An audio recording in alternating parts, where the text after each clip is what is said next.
I'm pretty new to needle felting. At the time of filming this, in December 2023, I had done all of 2 pieces. I did one was a kit, and one was something I did design myself, but it was pretty basic, and not really what I want to needle felt going forward, not the kind of style that I want to go for. So here in this video, you're going to see me do 2 prototypes of an idea I've had, basically.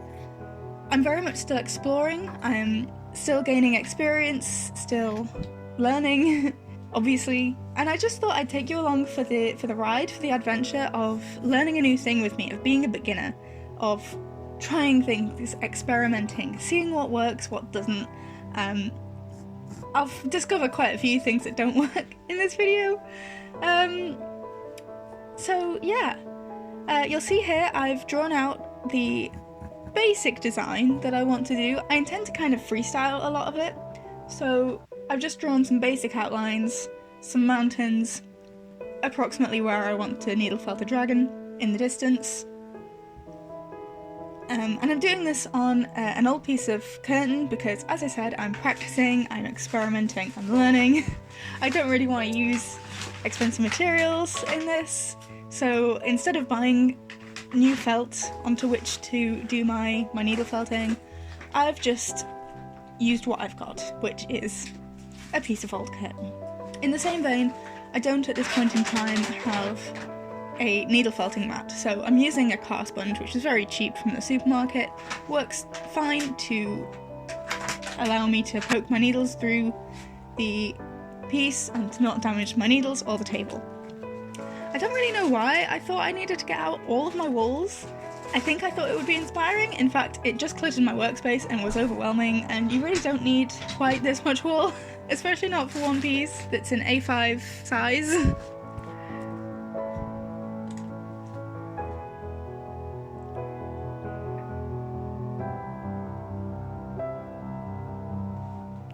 So the reason I want to share this with you all is because while it's wonderful to see what people who are really experienced can do in their art mediums, it can be kind of discouraging to then see how easily they do it, and then when you try it for yourself, it just doesn't turn out quite right. So I want to share this with the aim of encouraging people to just try things.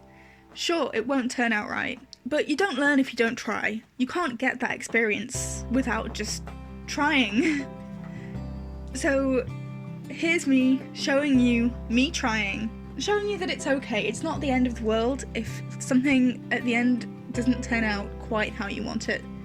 If it's not a masterpiece when you've only done 2 pieces in this medium before.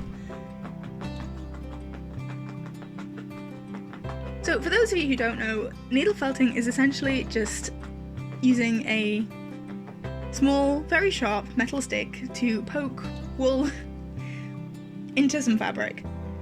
You're basically painting with wool. It creates a piece that's really textured and has a lot of life to it, I think. And that's why I'm so enthusiastic in getting into this as an art form. In addition to the fact that for knitting and spinning, I already love wool. There's just the texture. I just find it so inspiring to work with something so tactile.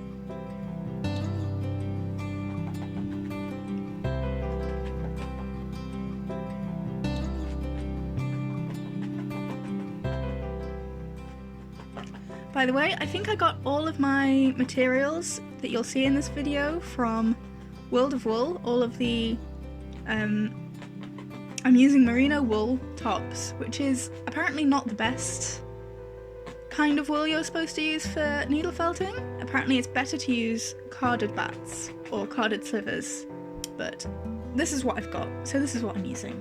I mean, it's not, it doesn't not work, it does work. But I have more recently bought some carded slivers, so we'll have an experiment with them, and I might do a video on it, experimenting with how those differ from merino tops.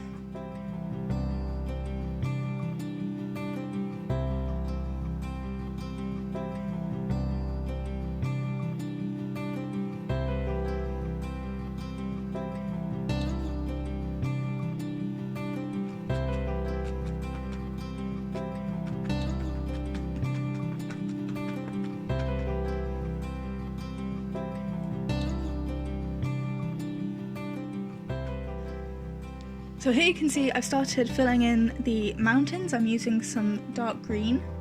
I'm trying to kind of twist it into a textured shape. I don't think it really worked very well, but there we are. I tried a new technique, I guess.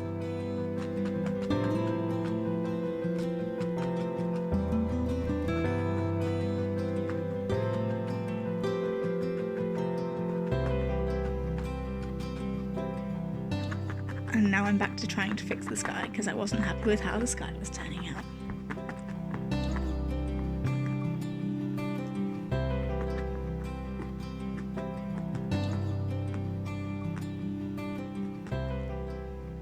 And here's how it's looking so far. You can see I tried with the colours of the mountains to make it look like some are more distant than others. Not sure how happy I am about that, and also they look almost kind of pyramid-like. And again, I still wasn't happy with the sky, so I'm going back and fixing it again.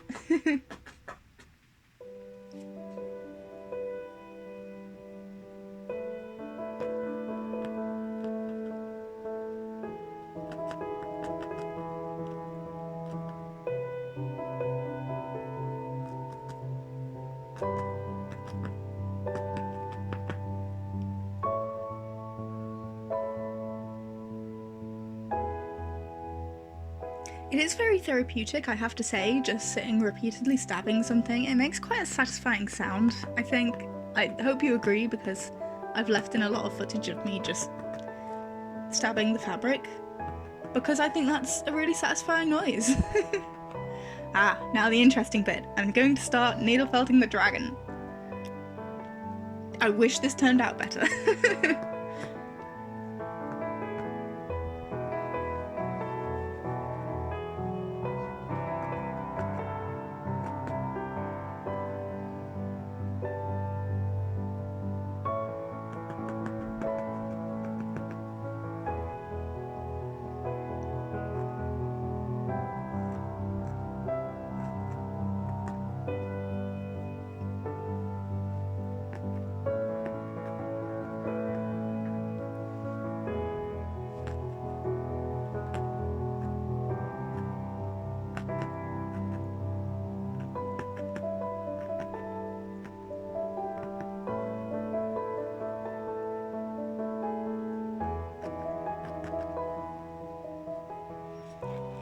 I decided to try to make the silhouette a bit more interesting by adding in some like highlights on the scales, thinking maybe the scales would like reflect the sunset or sunrise.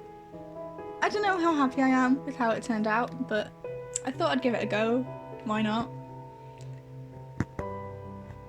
It's also really hard to get like that level of detail.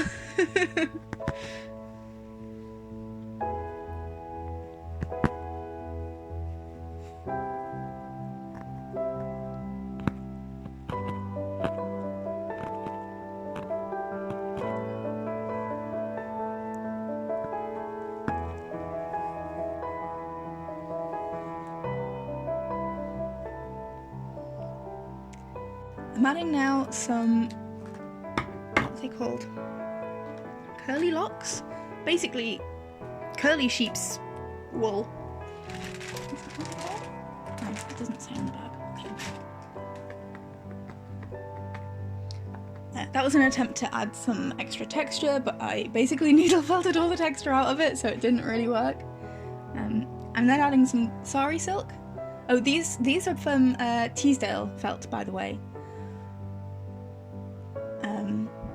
Yeah, the Sari silk just to add a little extra different texture, you know, some variation, some interest, a bit of pop of colour, because you've got all these different colours all mixed in and blended in together. So yeah, I think that added some interest. I think I could have done better with this, but it was fun to try it out. I hadn't tried this out before. This was new to me. So yeah, it was fun giving it a go, experimenting with it.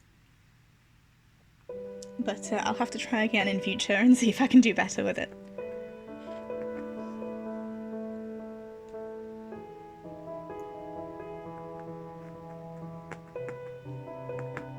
I have this this multi-tool, which I thought I would try using to felt over the entire piece. Now, I've used it in the past with my sponge and it really didn't work very well at all.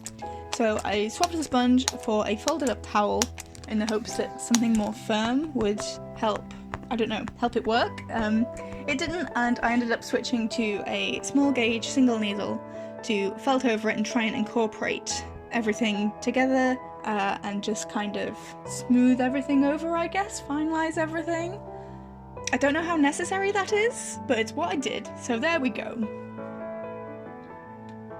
So that's the first piece done. For the second piece, there are a few things I wanted to change. Well, quite a lot of things actually. Firstly, I decided to draw a reference image, mostly for the colours, and so I could kind of test out compositions and positions for the dragon beforehand, and yeah, just so I've got something to refer to in terms of colours, because an issue that I had with the first one was that I spent quite a long time just kind of staring at it going, I don't know how to do this.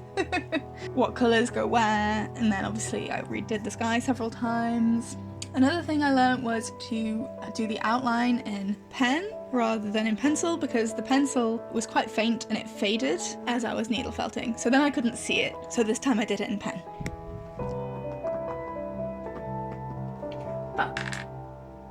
Oh yeah, did I mention needle felting needles are quite sharp? Yeah, if you heard me swear just then, it's because I stabbed myself. Then another thing that I found difficult the first time was that I kind of started in the middle with the bottom of the sky and then worked up from there rather than starting at the bottom of the picture and working up from there. I decided that was maybe something I wanted to try this time, so as you can see I've started with the mountains and then going up to the sky.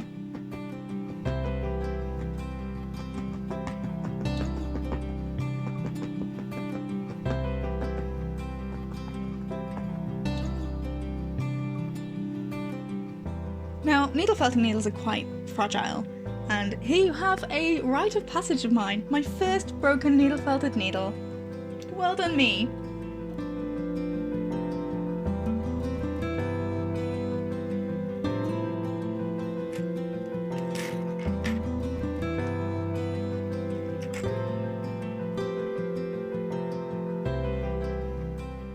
I then continued working on this piece off camera for, I don't know, maybe a few hours, maybe, I think I came back to it a couple times over the next few days. I added some more Sari silk in the foreground. I considered adding some more stuff, like branches in the trees like what was in my reference picture, but in the end I decided not to.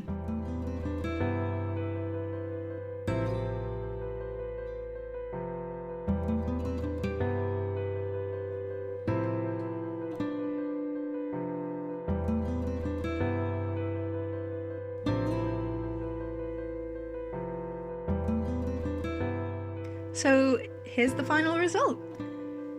I'm mostly pretty pleased for how it came out as a second attempt. The dragon is much more front and centre than I intended. I intended it to be much more background. But dragons are cool, so I can't complain.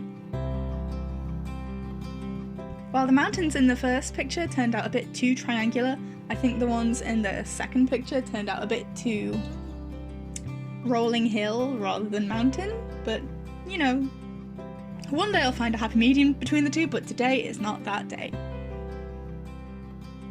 I hope this can give you the confidence to go out and try a new craft or a new art medium. Sure, it might not turn out amazing, but after just a couple of attempts you might see some improvement and realise that you're really not as bad at this as you maybe thought you would be. You might be surprised, but you won't know if you never try.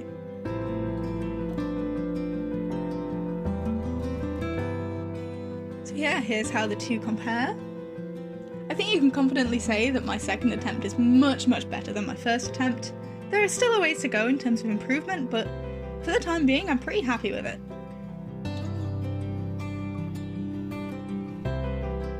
So there you have it. I hope you enjoyed coming along with me on this journey of attempting to create some needle felted art. I hope you enjoyed watching. Please like and subscribe. God, I feel stupid saying that. But even if you don't like and subscribe, as I said, please go and try something that you've been wanting to try for a while now. Give it a couple of attempts and maybe you'll see some improvement, and maybe you'll have fun and enjoy yourself.